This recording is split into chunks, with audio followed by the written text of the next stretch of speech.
Go. Hello, my name is Adrian. Today I'd like to introduce a book named Percy Jackson, The Lightning Thief. There was a kid named Percy Jackson. I can say he is a troublemaker. He was a boarding student at Yancy Academy. One day, Percy's class took a field trip to Metropolitan Museum of Art. Mr. Brunner, Percy's Latin teacher, was leading that trip.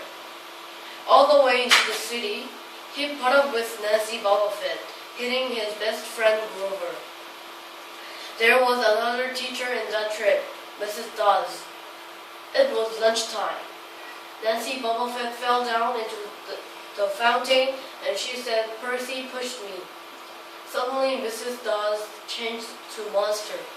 Her finger turned into talons, her jacket melted into large leathery wings.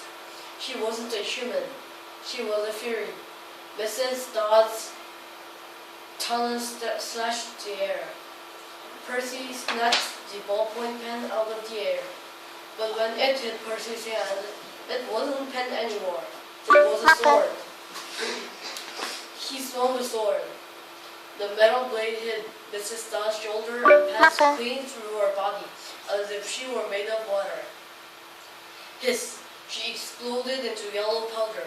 Other students couldn't remember about Mrs. Dawes. They said Percy was crazy. I think this book is interesting because each half-blood has special ability and magic items. Thank you for listening.